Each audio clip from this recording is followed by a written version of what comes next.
बहुत धन्य है आप लोग। मानस की एक चौपाई है, बिन पग चले सुने, बिन काना कर, बिन करे करम विद नाना, आनंद ही सकल रस होगी, बिन वाणी वक्ता बड़ जोगी। एक राम है घर घर लेता, एक राम है दशरथ बेटा, एक राम है जगत प्रचारा, एक राम है जग से न्यारा। जो जग से न्यारा है उसके कैमरे के नीचे हम लोग खड़े हैं, हम सबके सारे कर्मों को देख रहा है। हाँ, अगर पान बेचते तो चौरसिया जरूर रखें। एक शब्द के बारे में कहना चाहते हैं, सिर्फ एक शब्द है नमाज।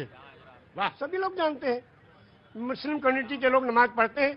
ये निवेदन करना चाहता हूं कि ये शब्द नमाज भाषा कौन सी है? इंग्लिश है कि उर्दू है कि अरबी है कि क्या है? ये भाषा कौन सी है? ये अगर चौरसिया जी बता दें तो उनका अभिनंदन है। बहुत सुंदर। आज तो आपने लगता भिगो भिगो के देना तय कर लिया है। मौसम नहीं है भीगने वाला। ये लखनऊ है भैया। हाँ जी, अरे मुझे मालूम है उनको, मैं जानता हूँ, पांडे जी हैं वो जी, वो पांडे जी हैं, मुझे मालूम है। मैं पांडे तो मैं भी हूँ। ब्रह्म जो सो जाने ब्राह्मण, जिसको ब्रह्म का ज्ञान हो वही ब्राह्मण। ब्राह्मण को ऊपर से तो आपने कहा जहाँ पे आपने छोड़ी थी बात वो। हाँ, शब्द है नमाज। नमाज जी, एक शब्द है और ये प्योर संस्कृत का शब्द है। उर्दू में इबादत, हिंदी में पूजा अर्चना उपासना, इंग्लिश में प्रेयर और संस्कृत में नमाज। क्यों? इसको संधि विच्छेद कीजिए। नमः धन अज। नमः नमन करना, प्रणाम करना, दंडवत करना, सजदा करना, झुक जाना, समर्पण हो जाना, समर्पित कर देना, जय जयकार करना, चरणों में पड़ जाना, धाराशाही होना, नतमस्तक होना, सरेंडर हो जाना। किसको? उस प्रभु के चरणों में कंप्यूटर को रख देना कि हे प्रभु तू ही सबसे बड़ा है और तूने इस मनुष्य को बनाया है, इसका आविष्कारक तू ही है, तेरे चरणों में हम समर्पित हैं, इसलिए आज अनमा को नमन करना। और ये हुआ नमाज। एक मिनट, मेरे माथे पे थोड़ा। आपने कहा कि 18 पुराण, 14 रामायण, 4 वेद, 6 शास्त्र, 18 पुराण, 14 रामायण, 108 उपनिषद। जब बैनर लगते हैं दुर्गा जी के महोत्सव का, लिखते हैं श्री श्री श्री 108 दुर्गा महोत्सव। अब 108 के बारे में लोग नहीं जानते। 108 वो छोटे छोटे कोटेशंस हैं जो जीवन यापन करने के लिए उस प्रभु ने भेजे हैं। वो 108 पूर्णांक भी है, लेकिन आपने कहा 18 पुराण के नाम आपको पता है और वेद भी पता है, सब पता है। ऊपर वाले की कृपा है, ये लोगों की सेवा की तो ये मिला है। ज्ञान तो किसी के बाप का है नहीं, जो ग्रहण करना चाहे ले ले। पांव बुजुर्गों के दावे हैं तो ये हुनर आया है। बेशक सही कहा आपने। मैंने सही कहा शायद। तो क्या 18 पुराण कौन कौन से? श्री विष्णु पुराण, शिव पुराण, पद्म पुराण, स्कंद पुराण, गरुड़ पुराण, वायु पुराण, सूर्य पुराण, अग्नि पुराण, ब्रह्म वैवर्त पुराण, लिंग पुराण, वामन पुराण, उत्तर भूषण पुराण, काकभूषण पुराण, हरिवंश पुराण, देवी भगवत पुराण, भाष्य पुराण, भविष्य पुराण, मत्स्य पुराण, कल्कि पुराण। विष्णु पुराण से कल्क पुराण तक आपने 18 पुराण के नाम, वेद भी। और आप मक्का होया है? हाँ, मक्का भी हुआ है 2 बार।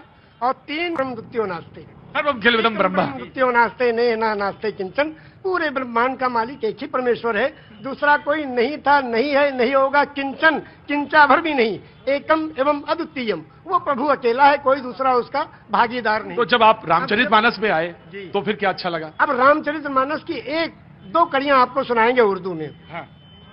ये लिखा है पंडित ब्रिज नारायण चकबस्त लखनवी ने। जी बिल्कुल, बड़ा नाम है। हाँ। नारायण चकबस्त लखनवी। वो लिखते हैं मर्यादा पुरुषोत्तम श्री रामचंद्र जी की जीवनी में कि रुखसत हुआ वो बाप से लेकर खुदा का नाम। रुखसत हुआ वो बाप से लेकर खुदा का नाम, और राहे वफा की मंजिलें अव्वल हुई तमाम। जब जाने लगे मर्यादा पुरुषोत्तम पिता के त्रिवचन को पूरा करने के लिए, तो पिता से जाके आज्ञा लेते हैं, पिताजी अब हम आपके आज्ञा का पालन करने जा रहे हैं, और माता को जो आपने, सौतेली माता को जो आपने वचन दिया उसको पूरा करने जा रहे हैं, आपका आखिरी दर्शन करने आए हैं। तो उस वक्त का दर्शन वो लिखते हैं कि रुखसत हुआ वो बाप से लेकर खुदा का नाम, और राहे वफा की मंजिलें अव्वल हुई तमाम। पहली मंजिल खत्म हुई और बाप से आज्ञा लेके और वनवास के लिए जा रहे हैं।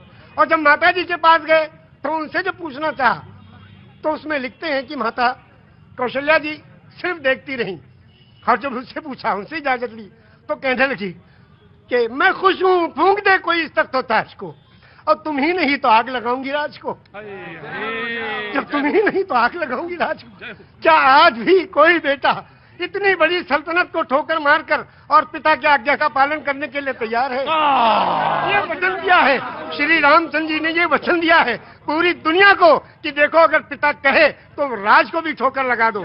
उस जमाने में ये था कि बड़ा बेटा वही उत्तराधिकारी होता था, सब छोड़ के चले गए। क्या आज भी कोई बेटा है?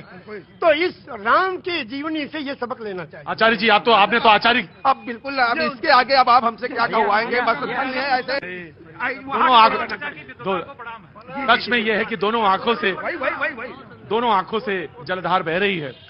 और शायद निषाद राज ने भगवान के जब चरण पखारे होंगे तो शायद यही रहा होगा दृश्य। निषाद राज ने यही पूछा हाँ, जब गए हाँ, जो उत्तराधिकारी हुए थे हाँ। और तलाश करते गए, निषाद राज ने पूछा प्रभु आप कहाँ? हाँ। कहने के अपने भाई को ढूंढने। फर्जी ने कहा हाँ। तो कहने भाई को ढूंढने के लिए पूरी फौज लेके आए हो? हाँ, अब फौज लेके आओ तो इसके माने तो आप उनका बिल्कुल खात्मा ही करने आए हो? कहा नहीं, अपने भाई को लेने आए हैं। अगर वो नहीं गए तो हम उनके चरणों में जो चीज है खाऊं उसी को ले जाके रखेंगे सिंहासन में, फिर राज करेंगे। क्योंकि रामचरितमानस की कौन सा पंक्ति आपको सबसे मन को भाती है? सबसे ज्यादा तो यही भाती है कि बिन पग चले सुने बिन काना, कर बिन करे कर्म बिन नाना, आनंद ही सकल रस होगी बिन मारी वक्ता बढ़ जोगी। एक राम है घर घर लेटा, एक राम है दशरथ बेटा, और एक राम है जगत प्रचारा, एक राम है जग से न्यारा। और उस राम को कब याद करते हैं? उस राम को याद करते हैं जब अर्थी उठाई जाती है। क्या कहते हैं? राम सत्य है। क्या मतलब?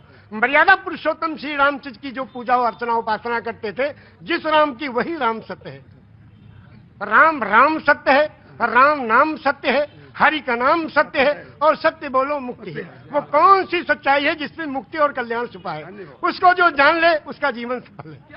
ये जीवन प्रभु ने दिया है, जीवन दिया है सुंदर बनाने के लिए।